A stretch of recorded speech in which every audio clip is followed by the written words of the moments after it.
I mean, the trade deal with India, we suggested that Kemi Badenoch might try to make some political capital out of what is largely a misrepresentation of the facts. But in fact, it was Keir Starmer who sought to make political capital out of the obvious benefits, the obvious positives of this, up to and including, and it's hard to know who this actually appeals to, the point about it being the first or one of the only genuine benefits of Brexit, which it actually is.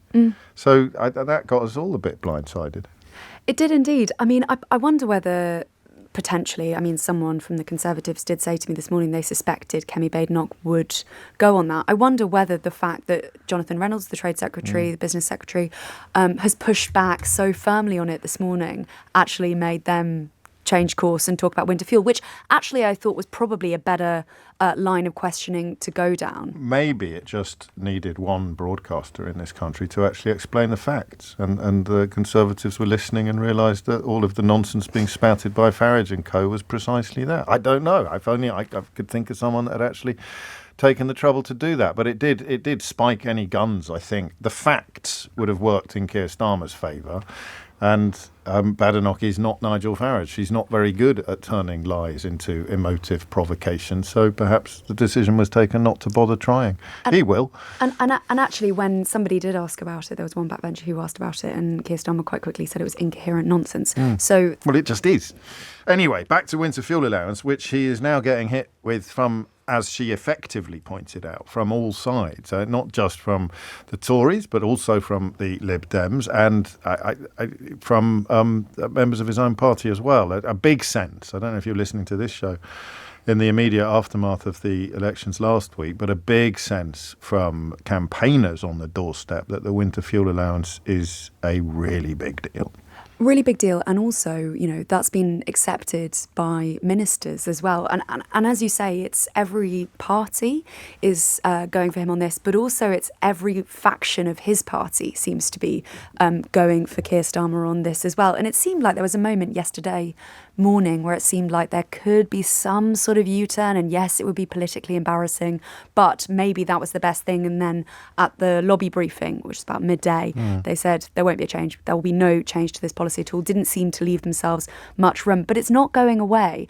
And, you know, Keir Starmer, as Kemi Badenoch, I think, quite effectively used in her 6 questions there, you know, used some of the comments that have been made by Labour MPs already. And, you know, you've had 45 Labour MPs putting out a statement. There are 45 Labour MPs in the Red Wall caucus group putting out a statement overnight, basically saying that he says he's going further and faster in delivering his plans, but that's falling on deaf ears and saying our voters told us loudly and clearly we've not met their expectations. So I think Kemi Badenoch was probably right to go on that, because that is an extremely live subject and just doesn't seem to be going away. What would the calculation be? Will the calculation be that the political benefit of changing it will be drowned in the damage already done and the perception of weakness and flip-flopping, and it puts them in a position where every single thing they announce subsequently could just be seen as pending revolt, pending rebellion, pending attack? Yes, I think that's exactly it. I think it is difficult to U-turn at the best of times. It is extremely difficult to U-turn 9 months on. And also when there was some question marks over whether there could be some sort of U-turn yesterday, there seemed to be an uptick in Labour MPs putting out publicly what they thought this Labour government should do. For example, digital ID cards, for example, scrapping those fiscal rules, for example, introducing a wealth tax. And as soon as I think you listen, show you're listening and capitulate to political pressure, there are question marks over whether you're going to capitulate to pressure on everything. And there are going to be votes in the House of Commons soon on the changes to welfare. There's lots of talk about MPs wobbling on that, whether they're going to rebel, and then you've got question marks over that. So I think it is difficult politically if you U-turn at all, and as I say, especially 9 months after the fact. Why did they do it, do you think? Why did they go in so early with something so potentially, at the very least, controversial? I think they wanted to do something before summer recess. It was just before. I think they wanted to make a big point about that £22 billion black hole. They wanted to show that they were going to make, using their language here, but make tough decisions. They'd opened the books, and this is what they had to do. And also, it has been suggested to me by some Labour MPs, and indeed by people who used to work in the Treasury, that this is something that lots of people in the Treasury, those civil servants, have been keen to do. And Rachel Reeves had just got into the Treasury. It was all very new. And potentially it was something the civil service side suggested and said, this is a really easy win. And there are arguments for it. They are not being made at the moment, but there are arguments about the fact that it makes sense to means test winter fuel allowance. But it's sort of the same, and this came up again, about net zero in PMQs. It seemed like there was a bit of a consensus for net zero a few years ago, and now there are lots of political parties questioning net zero, but no one is particularly making the argument for it. And I think that is the reason Kemi Badenoch is trying to make political hay on it and, using Tony Blair's language. But Keir Starmer, even then, wasn't quite making the case for net zero, was just talking about those £300 that will be saved at some stage. Kemi Badenoch saying that's not true. The manifesto did say by 2030. The central point about no longer being reliant upon fossil fuels being one of Vladimir Putin's worst nightmares could probably have been driven home better as well, because it's extraordinary how many of the loudest critics of net zero are ardent admirers of Vladimir Putin, or at least not proper critics. The tension between Starmer and Miliband is probably pertinent here, because it's not about the destination, the disagreement. It's about how you get there, I think. I think that's probably true. And how you get there when people are feeling the pinch and they say they're going to get to £300 cheaper off bills, but that isn't happening yet. In fact, bills are going up. So I think it is going to be difficult to keep making that argument, especially when you have people like Tony Blair making these comments, and especially when you have the opposition parties making the case against it. £470 increase in their pension. He made that point, didn't he? And possibly needs to make it to his own so-called Red Wall MPs as much as he needs to make it in the House of Commons, because that's something that, theoretically, this is a point that Nick makes. You could have been making on the doorsteps. Tell these MPs to stop whinging, go and knock on doors and get them to explain the facts. They went in early so that pensioners would have time to plan. I don't know.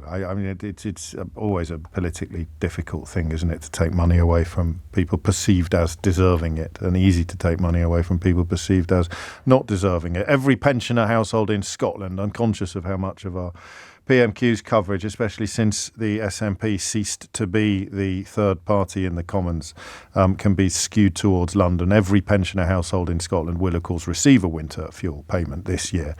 Anyone in receipt of qualifying benefits like pension credit will get £200 or £300. Everybody else will get £100. So in a sense, that's means tested as well.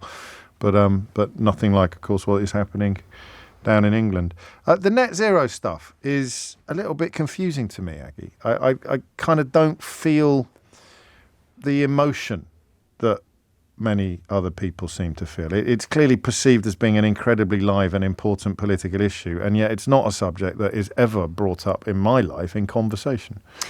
That's interesting. I wonder whether the phrase net zero is problematic in a way. I think potentially people don't feel a huge amount of emotion towards net zero as two words. I thought it was really interesting listening to Zach Palansky, who is currently the deputy leader of the Green Party. Trying to become the leader, I think. Indeed, trying to become the leader, saying we've lost the argument on net zero, or I think he said we're losing the argument on net zero.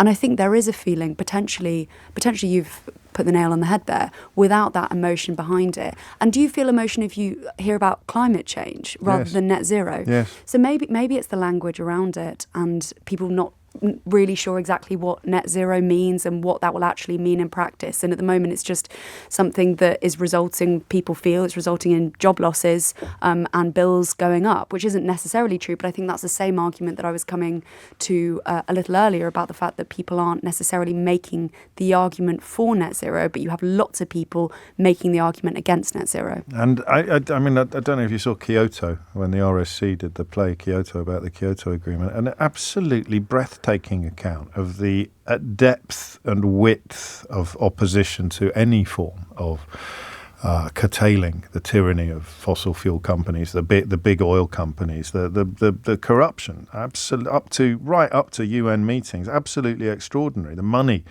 poured into the pockets of people who exist exclusively to lobby against turning off these cash taps for the companies and the oligarchs that pollute the planet in pursuit of wealth. It's a miracle things have got as far as they have on the other side with those forces weighed against them. But there is a sense that they're coming back.